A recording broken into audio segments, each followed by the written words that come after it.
गौसे आजम खुतबा दे रहे थे, तकरीर कर रहे थे, अचानक हाथ आगे बढ़ाया तो यहां तक हाथ भीग गया गौसे आजम का। हाँ हाँ खोल के देखे, खोल के बात कर रहा हूं, हाथ यहां तक भीग गया। मुरीद कहते हमने पूछा हुजूर पानी भी कोई नहीं, हाथ भीग गया। मैं चुप करके सबक पढ़ो, शागिर्दों को पढ़ा रहे, चुप करके सबक पढ़ो। थोड़ी देर गुजरी, चंद घंटे तो एक काफिला आ गया, सारे लोग पानी में भीगे हुए हैं। हुजूर गौसे आजम के सामने खड़े हुए, कहा हुजूर आपने बड़ी करम नवाजी फरमाई, बड़ी करम नवाजी। वो शागिर्द कहने लगे हुआ क्या? तो वो लोग कहने लगे कश्ती में बैठे थे तो कश्ती डूबने लगी। हमने कहा या शेख अब्दुल कादिर जिलानी, खुदा के फजल से हम पर है साया गौसे आजम का, हमें दोनों जहां में है सहारा गौसे आजम का। कहते हैं हुजूर गौसे आजम ने वहां बैठे हाथ लगाया और डूबती कश्ती को बाहर निकाल लिया। और डरने लगे, कहने लगे जनाब ये करामत लोग नहीं मानेंगे। तो मैं कहा जिन्हें नहीं मानना ना माने, इनके कानों के ना पीछे खारिश होती है जब इस तरह की वलियों की बात बताई जाए। वो तो हुजूर गौसे आजम की बात नहीं मान रहा, पढ़ ना सूरह नमल पढ़। हजरत सैयदना सुलेमान अलैहिस्सलाम अपने महल में बैठे दरबार में, फरमाया मलका बिल्कीस का तख्त चाहिए। तुम कुरान नहीं पढ़ते, मलका बिल्कीस का तख्त चाहिए।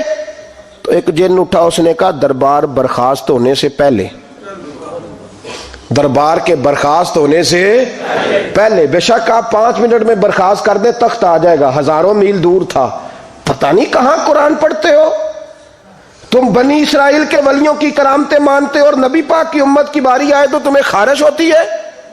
शर्मिंदा शर्मिंदा सा लबो लहजा, हमारा लबो लहजा शर्मिंदा नहीं, इसलिए कि हम तो जीते और जिंदा ही वलियों के नाम की बरकत से हैं। हमारे लबो लहजे में तुम्हें शर्मिंदगी नहीं मिलेगी। हम उस तरह बयान नहीं करते कि कोई क्या कहेगा तो बाच बाच के जुमले।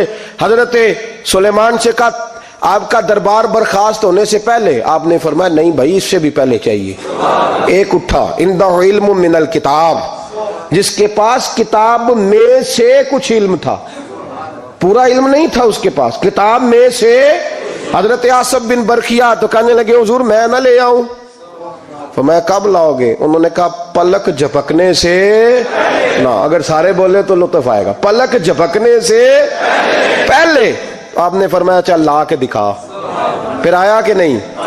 बोले आया ना। हजरत आसफ बिन बरखिया वहां से गए कि वहीं रहे? आया ना तख्त।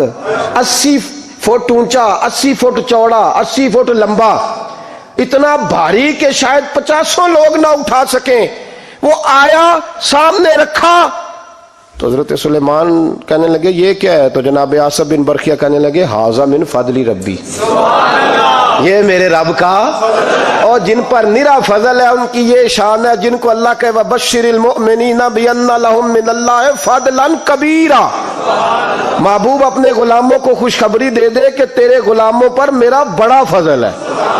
फजल नहीं, फजले कबीर है। तो जिन पर निरा फजल हो वो तो बगैर जाए तख्त ले आए, और जिन पर फजले कबीर हो वो डूबते हुए मुरीद को हाथ डाल के बचा नहीं सकते, वो नहीं बचा सकते। डर डर के क्यों बात करते हो? खोल के को खुदा के फजल से हम पर है साया गौसे आजम का, हमें दोनों जहां में है सहारा गौसे आजम। और खुदा देगा मुनादी हश्र में ये कादरियों को, और इससे मुराद हर हुजूर गौसे आजम का नाम लेने वाला कादरी है।